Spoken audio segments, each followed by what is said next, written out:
record, but how often are students taught this in school? Never. It's not like they're taught it a little, or once in a while they hear about this. They never hear it. They never hear it. I've never seen a Western civilization textbook that takes note of this phenomenon. Not one. And believe me, over many an anguished night when I was a professor in New York, I would search through Western Civ textbooks, one after the other. Which one of these can I assign in good conscience? And it was hard to find any. So what I wound up having to do, in case you're wondering, is assign a not-so-good textbook, but then also assign my own How the Catholic Church Built Western Civilization. And I took some comfort in knowing that, okay, maybe the students won't read my book, but these are the same students who won't read the textbook either. And so one encouraging thing about the fact that we live in a world in which students don't read is that they won't be reading the propaganda either. And so it'll be easier for me to de-brainwash them, because they won't be reading anything. They won't be reading anything to contradict that. They'll actually finally get to hear the truth for a change, unmediated. But consider now some more specific examples of Jesuits and their achievements. We have only a minute before we have the break, but let's consider Father Giambattista Riccioli was the first person to calculate how fast a freely falling body accelerates to the ground. Surprising, isn't it? Father Francesco Grimaldi first discovered and named the phenomenon of the diffraction of light. Now, Father Francesco Grimaldi, you may be thinking about pasta sauce, but that's Francesco Rinaldi, and I'm sure Francesco Grimaldi would be appalled at that sauce. But what's interesting about the two of them is that they worked together to produce a selenograph, which is a detailed description, or pardon me, a detailed map, in effect, of the surface of the moon, depicting all the various aspects of it. And their selenograph adorns the entrance to this day to the National Air and Space Museum in Washington, D.C. These were not stupid idiots.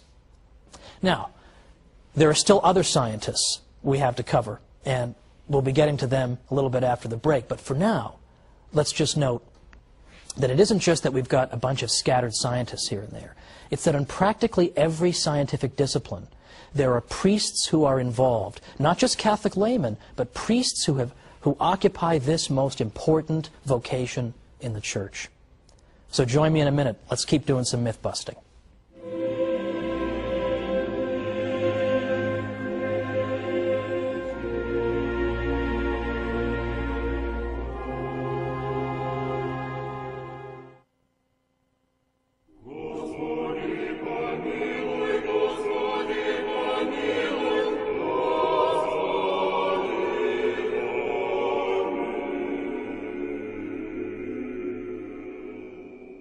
Welcome back to the Catholic Church, Builder of Civilization. I'm Thomas Woods. We've been looking today at unknown and forgotten Catholic scientists who were not simply Catholics, but who were Catholic priests.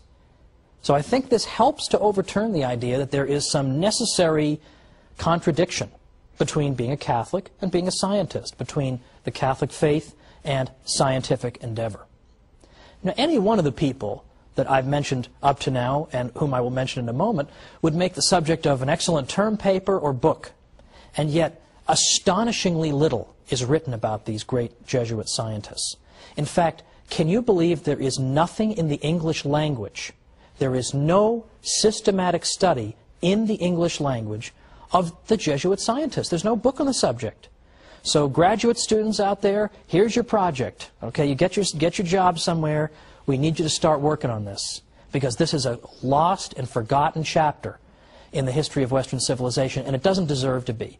These men deserve better, and the Catholic Church deserves better, because we would go a long way toward overturning a lot of this mythology if people simply knew some of this information.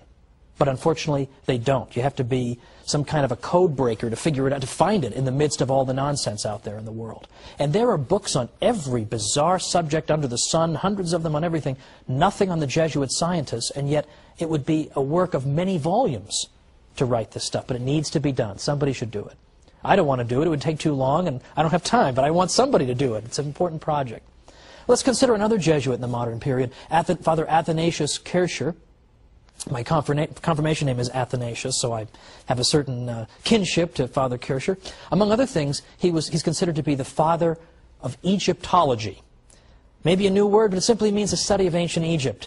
And Father Kircher is known as the father of Egyptology because of his great scholarly work, and he did that work even before we discovered the so-called Rosetta Stone, which helped us to decode and decipher the various hieroglyphic symbols.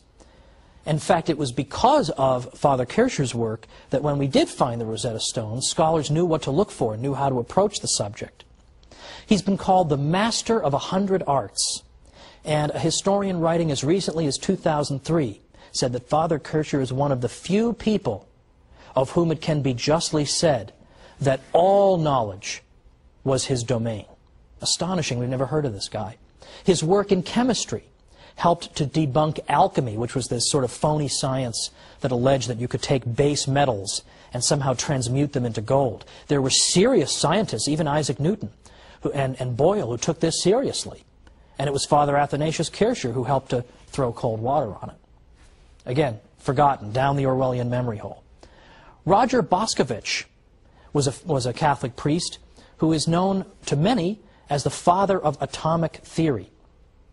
In fact, Werner Heisenberg, in the 20th century, of Heisenberg uncertainty principle fame for all you scientists out there, gave a paper in which he praised and honored Father Boscovich. And a great many other scientists have also pointed to him in the 18th century as being the father of atomic theory.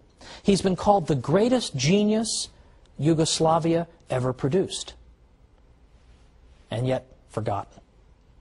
Let's consider the study of earthquakes, seismology. The Jesuits were particularly well placed to study seismology because they had universities all over the United States and, of course, indeed around the world. So they could build up seismographic equipment at these various universities and collect data about earthquakes and then bring it all together and systematize it and examine it from a central location.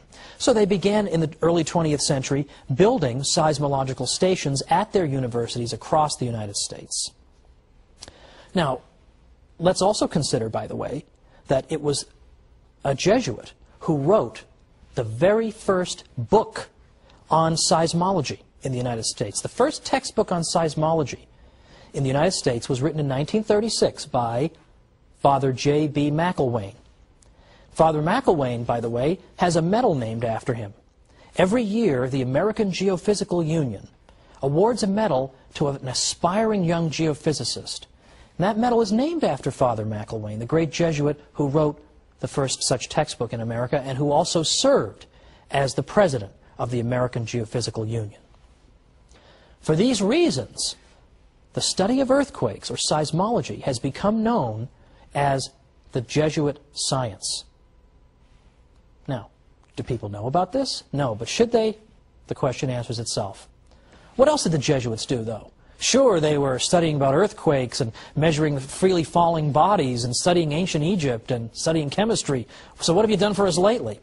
Well, it so happens that from the beginning, at least from the 18th century all the way up to the present, Jesuit scientists have traveled around the world, bringing knowledge of Western science everywhere they went, to places as far off as China and India.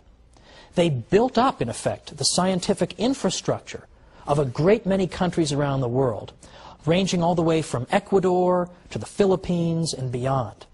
Throughout South America, for example, they set up meteorological and seismological stations all over the place, which were particularly helpful in, obviously, in predicting the weather and keeping an eye on various kinds of natural disasters. People have the Jesuits to thank for that. Now, here's a part of the history of science that's been totally forgotten. I realize the whole episode is stuff that's been totally forgotten, but this has been forgotten squared, which is the history of modern cathedrals and basilicas in Western Europe. It turns out that a good number of these cathedrals and basilicas were actually built to function not only as cathedrals and basilicas, but also to function as solar observatories. It turns out that from the 17th and 18th centuries onward, there was no better mechanism anywhere in the world, nothing more precise